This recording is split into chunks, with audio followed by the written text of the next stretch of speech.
Media ప్రేక్షకులకు ఈరోజు మన హెచ్ఆర్పిడబ్ల్యూఓ మీడియా ముందుకు మన ప్రముఖులు నాగమోని చెన్నరాములు ముదిరాజు గారు. వీరు తెలంగాణ ఉద్యమకారులు, ఉద్యమంలో కీలక పాత్ర వహించినటువంటి వ్యక్తి. స్వచ్ఛంద పదవీ విరమణ చేసినటువంటి ప్రధానోపాధ్యాయులు గారు.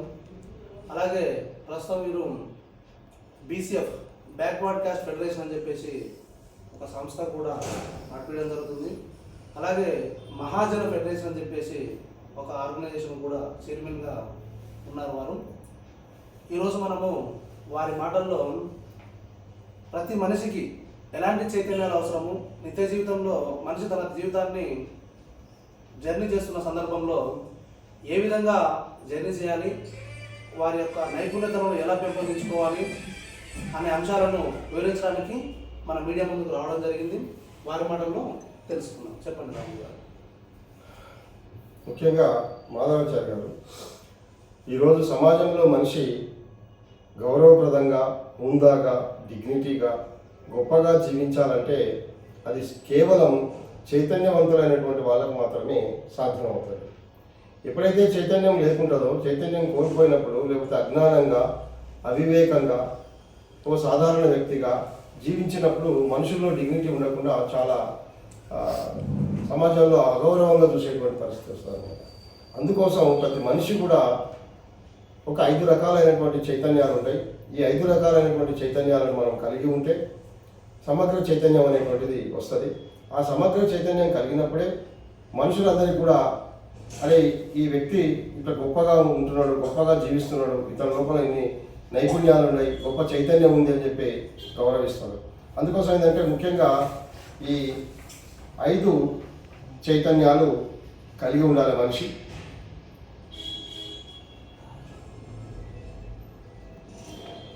ఈ 5 చైతన్యాలు ఎప్పుడైతే కలిగి ఉంటారో అప్పుడు మనిషి చాలా సమగ్రంగా ఏ విషయానైనా లోతైన పరిశీలన చేయడం, జాగ్రత్తగా ఉండటం, సమయస్ఫూర్తితో ఉండడం, ఏ విషయాన్నైనా అనుకున్న సమయంలో సాధించగలగడం, గెలవగలగడం, ఇవన్నీ సాధ్యమవుతాయి అన్నమాట. దీంట్లో ముఖ్యంగా ఆహార చైతన్యం. ఆహార చైతన్యం అని అంటే ప్రకృతిలో పుట్టినటువంటి ఒక జీవిగా, ఒక మనిషిగా తను జీవితకాలం ఒక 100 సంవత్సరాల పాటు ఆరోగ్యంగా జీవించాలంటే, మరి ఆరోగ్యంగా మనం మనిషి ఆహ్లాదంగా, సంతోషంగా, ఆనందంగా, అందరికంటే చురుకుగా జీవించాలంటే అసలు ఈ ఆరోగ్యానికి అవసరమైనటువంటి ఆహారం ఏం తీసుకోవాలనేటువంటిది ఈ ఆహార చైతన్యం అంటారు. కొంతమంది ఏదైతే శరీరానికి ఉపయోగపడేటువంటి ఆహారం ఉంటుందో అది తీసుకోకుండా శరీరానికి నష్టం చేసేటువంటి ఆహారం తీసుకుంటుంటారు. ఉదాహరణకు కూల్ డ్రింక్స్, అదేవిధంగా పొగాకు, తంబాకు, గంజాయి, మాదక ద్రవ్యాలు, అదేవిధంగా మన శరీరానికి నష్టం చేసేటువంటి మైదాపిండి, అదేవిధంగా వైట్ రైస్ ఎక్కువగా తినడం, చక్కెర ఎక్కువ తినడం, ఉప్పు ఎక్కువగా తినడం, ఇట్లాంటి వైట్ ఎనిమీస్ అని 5 వైట్ ఎనిమీస్ అంటారు. ఈ వైట్ ఎనిమీస్ కూడా మన ఆరోగ్యాన్ని దెబ్బతీస్తుంది. కాబట్టి మనిషికి 5 వైట్ ఎనిమీస్. ఒకటి వైట్ రైస్, అంటే కంటిన్యూగా వైట్ రైస్ తింటూ పోతూ ఉంటే శరీరం లోపల షుగర్ లెవెల్స్ అనేటువంటివి పెరిగిపోతాయి ఇమీడియట్గా. కాబట్టి వైట్ రైస్ అనేది ప్రిఫరబుల్ కాదు, ఎక్కువ వైట్ రైస్ తినడం. ఎప్పుడోసారి మధ్యాహ్నం ఇంత వైట్ రైస్ తీసుకొని ఇంత మజ్జిగ తినడం అంటే అది వేరు, కానీ కంటిన్యూగా 3 పూటలు జీవితం అంతా కూడా 3 వైట్ రైస్ తింటే అది ఎఫెక్ట్ ఉంటుంది. రెండవది ఉప్పు. అసలు వాస్తవం చెప్పాలంటే ఉప్పు అవసరం లేదు. మనం ఎక్కడైనా ఏ జంతువులను చూసినా మీరు ఉప్పు తింటాయా? పక్షులు తింటాయా? తినవు, ఏవి తినవు. కానీ ఒక మనిషి మాత్రమే ఉప్పును యాడ్ చేసుకున్నాడు తను. ఎప్పుడైతే ఉప్పు మనిషి యాడ్ చేసుకున్నాడో అప్పటి నుంచి శరీరంలో డిజార్డర్స్ అనేటువంటివి స్టార్ట్ అయింది చరిత్రలో. కాబట్టి ఏంటంటే ఉప్పు తీసుకున్నప్పటికీ కూడా సహజంగానే మన ఆహారంలో ఉప్పు అనేటువంటిది ఉంటుంది, కొంత సోడియం ఉంటుంది, అంతే తప్ప దాన్ని మనం అనవసరంగా ఎక్కువగా తీసుకోవడం అనేటువంటిది ఉండకూడదు అన్నమాట. అట్లా ఎక్కువగా తీసుకోవడం జరిగితే ఉప్పు వల్ల మనకు నష్టం జరుగుతుంది. తర్వాత చక్కెర అనేటువంటిది కూడా శరీరానికి చాలా నష్టం చేస్తుంది. అసలు చక్కెరని ఎంత అవాయిడ్ చేస్తే, స్వీట్ని ఎంత అవాయిడ్ చేస్తే అంత మంచిది. ఎందుకంటే ఈ స్వీట్ అనేటువంటిది ఏదైతుందో పూర్తిగా చక్కెరను తయారు చేసేటందుకు కోసం వాడేటువంటి ఒక కెమికల్ ఉంటుంది. ఆ చక్కెర తయారు కావడానికి వాడేటువంటి కెమికల్ డైరెక్ట్ అది బ్రెయిన్ పైన ఎఫెక్ట్ ఇస్తుంది అనమాట. అది ఎప్పుడైతే మనం చక్కెరను తీసుకుంటామో దానివల్ల శరీరానికి అనవసరమైనటువంటి చక్కెర పెరిగిపోతుంది, తొందరగా ఫ్యాట్స్ పెరిగిపోతాయి, తర్వాత మైండ్ కూడా దెబ్బతింటుంది అనమాట. మెదడు కణాలు దెబ్బతినేటువంటి అవకాశం ఉంది. కాబట్టి ఎట్టి పరిస్థితుల్లో చక్కెర కూడా తినవద్దు. తర్వాత మైదా పిండి, అంటే మైదాను తయారు చేయడానికి కూడా ఒక కెమికల్ యూజ్ చేస్తారు. ఆ మైదాను తయారు చేసేటువంటి కెమికల్ కూడా శరీరానికి నష్టం చేస్తుంది. వాస్తవంగా మైదా పిండి అంటే ఏంది? మనం గోడలకు పోస్టర్లు అతికించడానికి వాడేటువంటి మైదా పిండి. దాన్ని మనలో ఏం చేస్తారు? మైసూర్ బజ్జీలని, లేదంటే పునుగులని, ఇట్లాంటి అనేక వాటి బన్నులు, బ్రెడ్స్, బర్త్డే కేకులు, ఇట్లాంటివన్నీ యూజ్ చేసి మైదా పిండిని తయారు చేయడం వల్ల ఈ మైదా ఎప్పుడైతే ఎక్కువగా తింటారో శరీరంలో డిజార్డర్ అవుతుంది, డైజెషన్ సిస్టమ్ దెబ్బతింటుంది. మన ఏదైతే మన ఆహారం తిన్న ఆహారం మంచిగా అరగాలో అది అరగకుండా సిస్టంలోనే ఫాల్ట్ వస్తుంది అనమాట. ఇట్లా ఈ వైట్ ఎనిమీస్ అనేటువంటివి మనకు నష్టం చేస్తాయి. వాటిని ఎంత దూరం ఉంటే అంత మంచిది. కూల్ డ్రింక్స్ విషయానికి వస్తే మన శరీరం అనేటువంటిది సమశీతలానికి ఉంటుంది. అంటే ప్రకృతిలో ఎక్కువ ఎండ వచ్చినప్పుడు శరీరం తనను తాను కాపాడుకుంటూ కూల్ చేసుకుంటుంది తనను తాను. ఒకవేళ ప్రకృతిలో చలి ఉందనుకో తనను తాను వేడి చేసుకుంటుంది శరీరం. ఇది సహజంగానే ఇన్ని వేల సంవత్సరాల మనిషి యొక్క సమాజ పరిణామ క్రమంలో, జీవ పరిణామ క్రమంలో మనిషి తనను తాను ప్రకృతి నుంచి ప్రొటెక్ట్ చేసుకోవడానికి, రక్షించుకోవడానికి ఒక జాగ్రత్త చర్య శరీరం ఆటోమేటిక్గా ఒక మెకానిజం తయారవుతుంది.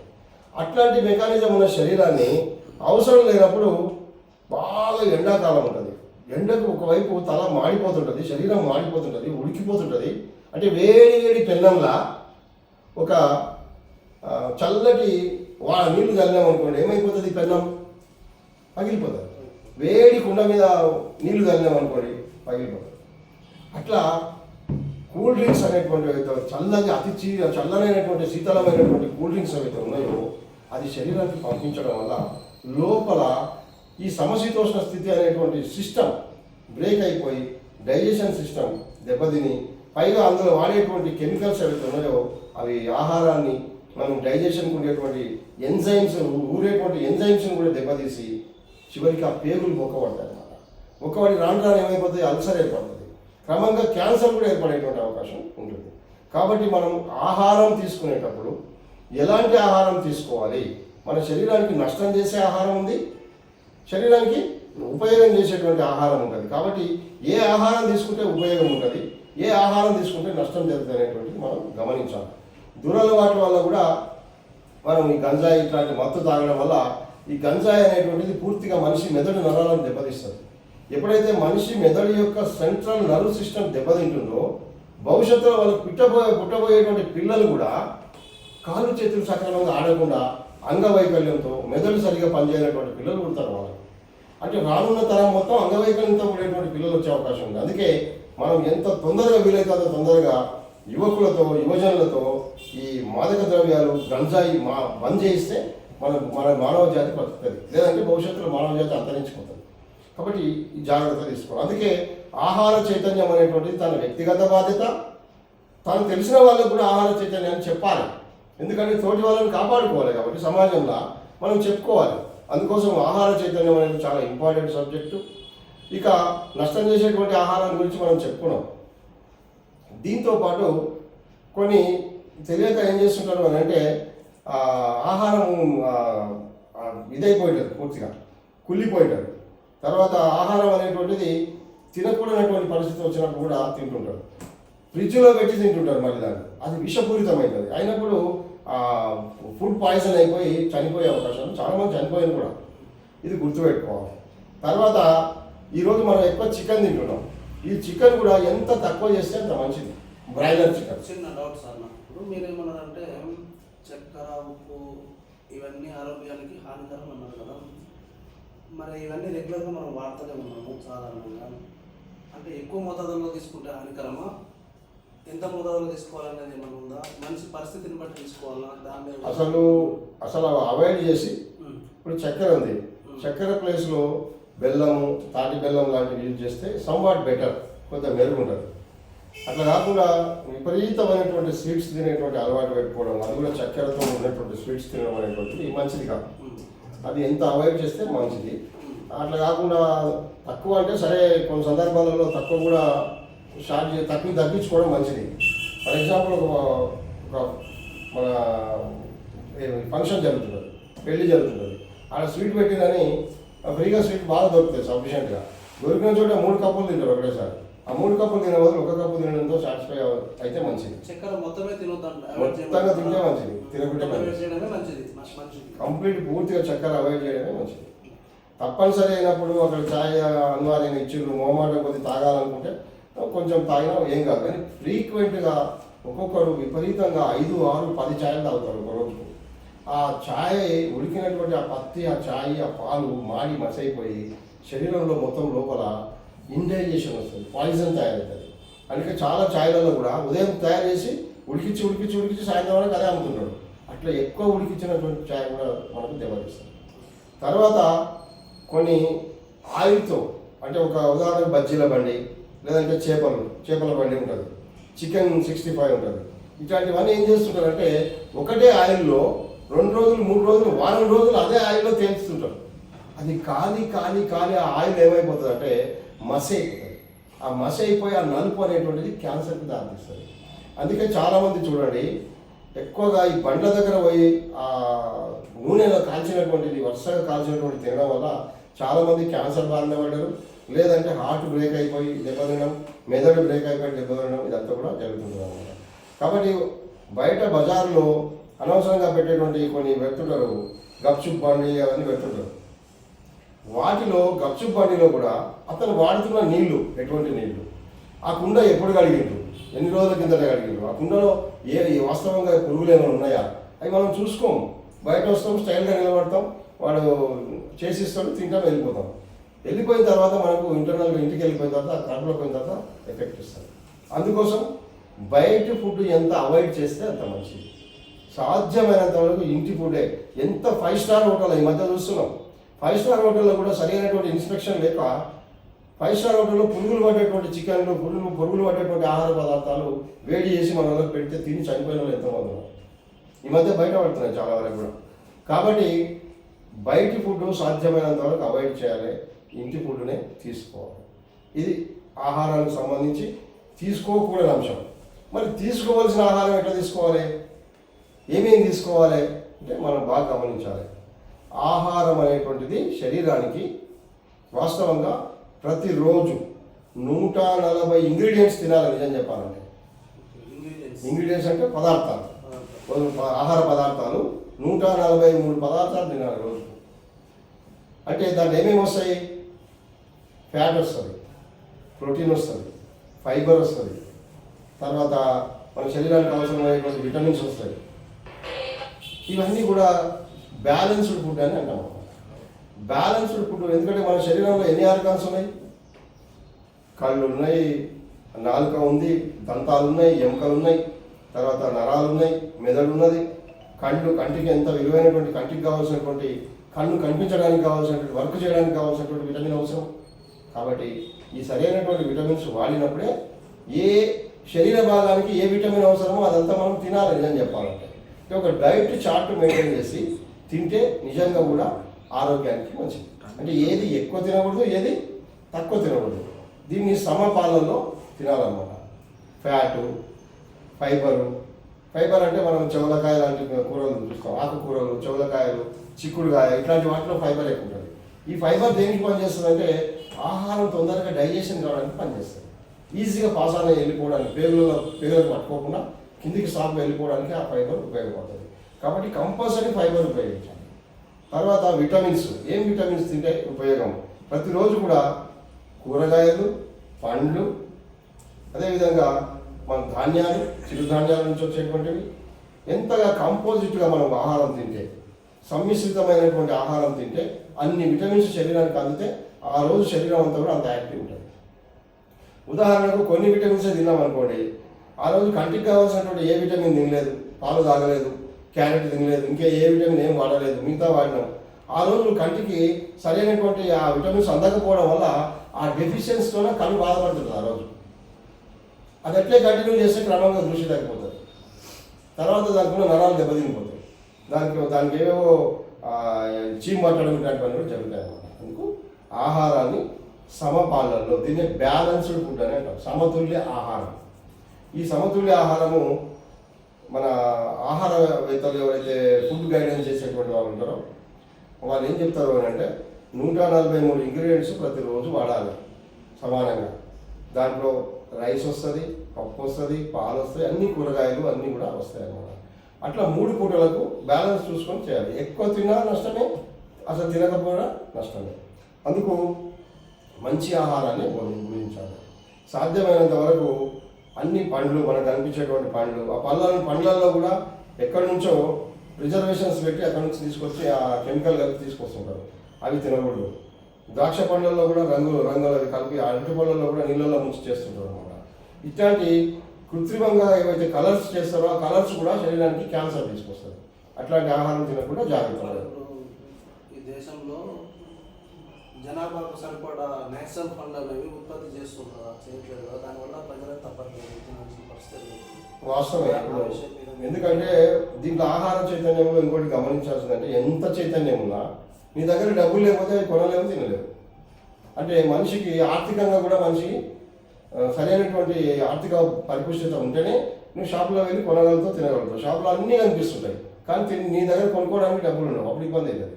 అప్పుడు అందుకే కదా ఈ దేశంలో దాదాపుగా 60-70% ప్రజలు, స్త్రీలు కావచ్చు, పిల్లలు కావచ్చు, సరైన ఆహారం తినకపోవడం వల్ల వాళ్ళు రక్తహీనతతో ఉన్నారు. ఎంతోమంది అనీమియాతో చనిపోతున్నారు.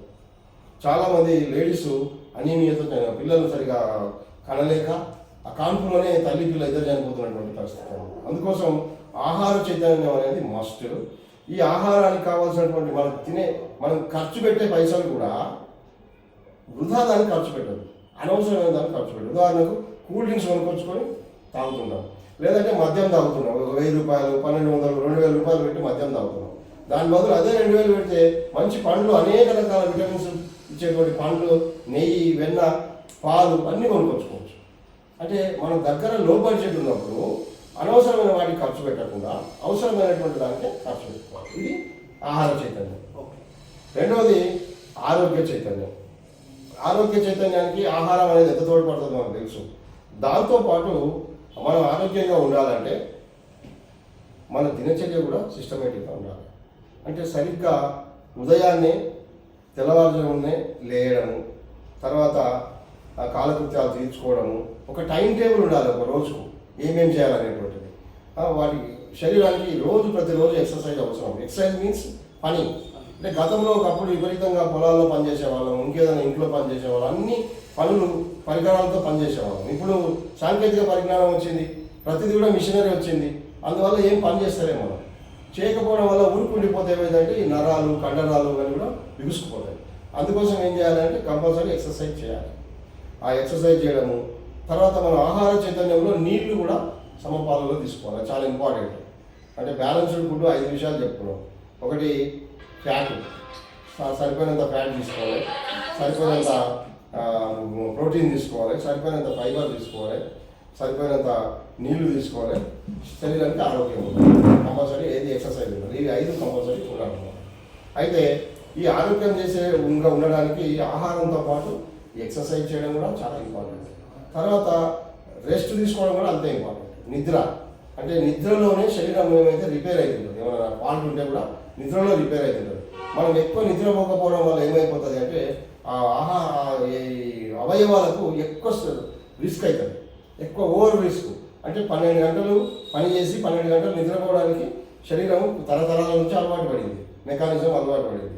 నువ్వు ఉదయం పని చేస్తే మళ్ళీ రాత్రి కూడా నిద్రపోకుండా పని చేసి ఆ కండరాలకు ఎక్కువ ఓవర్ లోడ్ వేయడం వల్ల తొందరగా ఆరోగ్యం దెబ్బతిని మనిషి తొందరగా డ్యామేజ్ అయ్యే అవకాశం ఉంటుంది. అంటే గుండె ఎన్నిసార్లు కొట్టుకోవాలో అన్నిసార్లు కొట్టుకుంటుంది.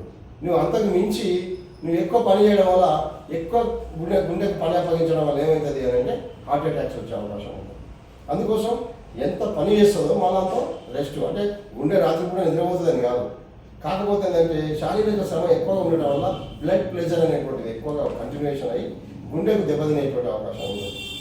అందుకే మనం ఆరోగ్య చైతన్యంలో ప్రధానంగా ఆరోగ్యంగా ఉండాలంటే ఏం చేయాలి?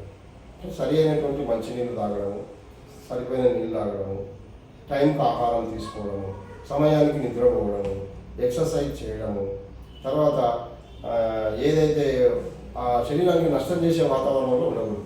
మంచి గాలి వెలుతురు ఉండేటువంటి చోట ఉండాలి. తర్వాత ఎక్కువ శబ్దం ఉండే చోట ఉంటే కూడా ఈ సౌండ్ పొల్యూషన్ కూడా మెదడు నరాలు దెబ్బతింటాయి, చిట్లిపోతాయి అన్నమాట. అందుకోసం సౌండ్ ప్రశాంతంగా ఉండేటువంటి చోటనే ఉండాలి.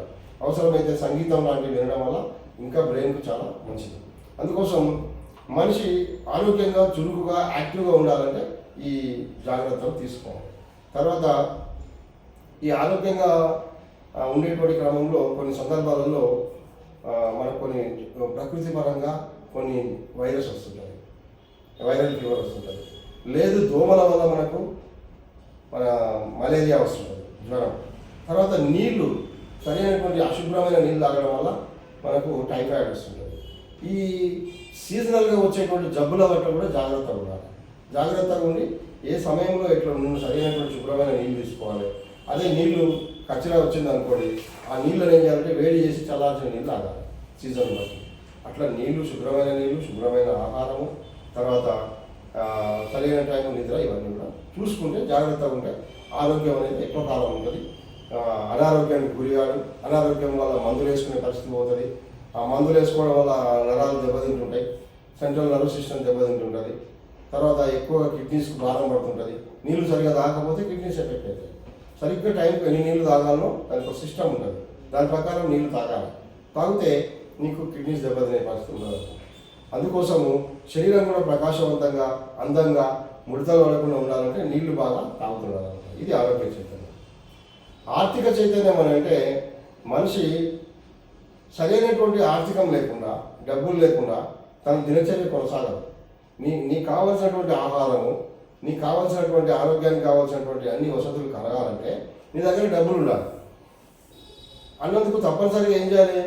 నువ్వు తప్పనిసరిగా మంచి చదువుకొని ఒక ఉద్యోగం తెచ్చుకోవాలి, లేదంటే ఏదైనా ఒక ఉపాధి అవకాశాలు చూసుకోవాలి, లేదంటే ఒక బిజినెస్ పెట్టుకోవాలి.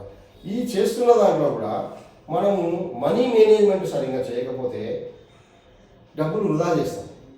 ఆదాయం తక్కువ, ఖర్చు ఎక్కువ అన్నప్పుడు అప్పులు అవుతుంది. ఆదాయము తర్వాత ఖర్చు రెండు సమానం ఉన్నప్పుడు నీ దగ్గర జీరో ఉంటుంది, అప్పు లేకుండా ఉట్టిగా జీరోగా ఉంటుంది. కానీ ఆదాయం ఎక్కువ వచ్చి ఖర్చు తగ్గిందనుకో నీ పొదుపు పెరుగుతుంది. నీ పొదుపు ఎప్పుడైతే పెరుగుతుందో భవిష్యత్తుకు నీకు టెన్షన్ లేకుండా నీ దగ్గర డబ్బు ఉంటుంది. దానివల్ల ఇంకేమైనా కొనుక్కోవచ్చు, ఫ్లాట్లు కానీ ఏమైనా కొనుక్కోవచ్చు. ఇంకా డబ్బు పెరగడం వల్ల నీకు భవిష్యత్తుకు రక్షణ ఉంటుంది. కాబట్టి ఆర్థిక చైతన్యం చాలా ఇంపార్టెంట్. దీని గురించి ఏం చేస్తుంటారు, ఎవరెవరు గంటల తరబడి బజార్లలో పోయి గంటల తరబడి జోలు పెడతారు. దానివల్ల వచ్చేది లేదు, ఒరిగేది లేదు. అదే సమయంలో ఏదైనా ఒక మంచి టెక్నిక్, ఒక పని నేర్చుకొని, స్కిల్ డెవలప్మెంట్ చేసుకొని ఏదో ఒక పని చేసి డబ్బు సంపాదించుకునే ప్రయత్నం చేయాలి. సమయాన్ని వృధా చేయకూడదు. చేయకపోతే ఆ డబ్బు లేనప్పుడు తప్పనిసరిగా అందరికంటే వెనుకబడిపోతావు. నువ్వు సరైనటువంటి దుస్తులు కట్టుకోలేవు, మంచి ఆహారం తినలేవు, అదేవిధంగా మంచి ప్రయాణం చేయలేవు. ఎక్కడికైనా పోవాలంటే చివరికి హాస్పిటల్లో పాలయ్యే పరిస్థితి వస్తుంది. అంతే, అన్నింటికి ఆర్థిక మూలం, ధనం మూలం, ఇదం జగత్.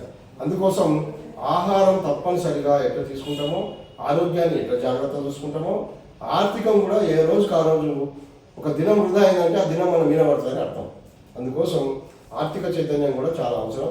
ఎప్పటికప్పుడు ఆర్థికంగా ఎదిగేటందుకోసం దీంట్లో దుబారా ఖర్చు పెట్టకుండా, వృధా ఖర్చు పెట్టకుండా మరి ఉన్న దాంట్లో పొదుపు చేసుకోవడం అనేది కూడా చాలా ఇంపార్టెంట్. తర్వాత సామాజిక చైతన్యం. సామాజిక చైతన్యం అంటే అసలు మొత్తం మన సమాజం అంటే ఏంటి, ఈ సమాజం ఎట్లున్నది, ఈ సమాజంలో ఎవరెవరు మనుషులు జీవిస్తున్నారు, జీవిస్తున్నప్పుడు అందులో మన పాత్ర ఏంటి, మనం ఏ స్థాయిలో ఉన్నాము చూసుకొని గమనించుకొని మనం వెనుకబడి ఉన్నామా, ముందు పడి ఉన్నామా, మనం వెనుకబడి ఉంటే ఎట్లా ముందరికి వెళ్ళాలి, ఈ రకమైనటువంటి ఆ సమాజం గురించి కూడా అర్థం చేసుకోవాలి. అంటే ఈ సమాజంలో అగ్రకులాల వాళ్ళు ఉన్నారు, పేద కులాల వాళ్ళు ఉన్నారు.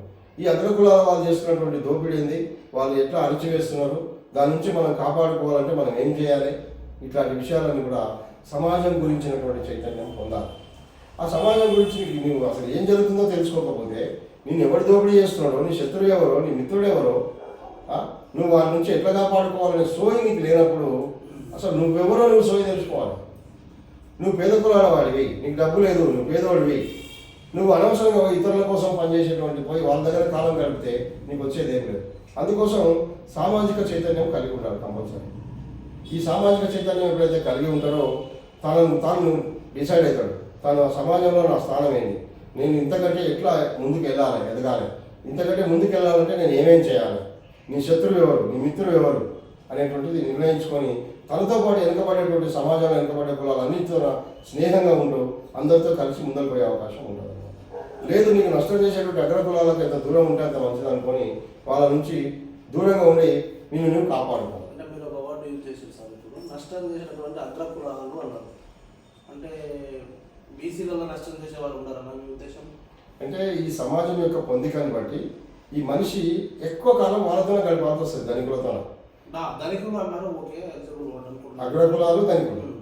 అయితే పేదవాళ్ళ గురించి మనం తర్వాత వద్దాము.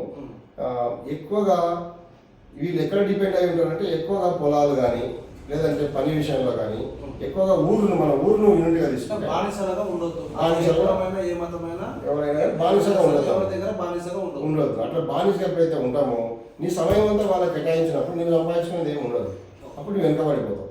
కాబట్టి దీన్ని సామాజిక చైతన్యం అని చెప్పి అంటాం అన్నమాట.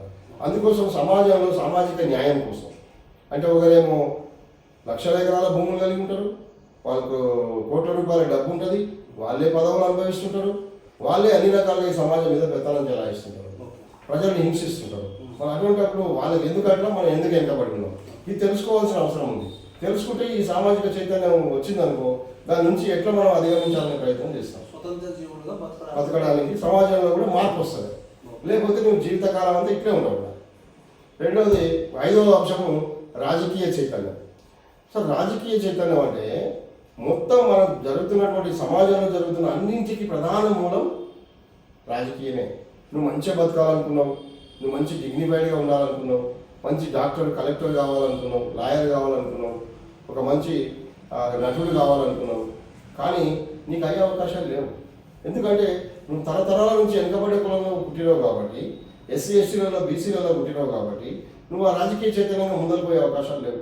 ఎవరో ఒకరు బీసీలు ముందరు పోయినా ఆ ఒక్కరి వల్ల ఈ సమాజానికి ఒరిగేది ఏమి ఉండదు, వాళ్ళు కూడా వాళ్ళ దగ్గర బానిసలుగా పనిచేస్తారు. కాబట్టి రాజకీయ చైతన్యం ఎప్పుడైతే వస్తుందో డాక్టర్ బాబాసాహెబ్ అంబేద్కర్ గారు ఇదే ఎక్కువ కోరుతారు అనమాట. మీరు రాజకీయ చైతన్యం తెచ్చుకోండి. రాజకీయ చైతన్యం ఎప్పుడైతే వస్తుందో అప్పుడు రాజకీయం అంటే రాజ్యం అంటే పరిపాలన. ఈ మొత్తం గ్రామ పరిపాలన నుంచి మొదలుకుంటే పార్లమెంటు వరకు కూడా మన పరిపాలన ఉంది.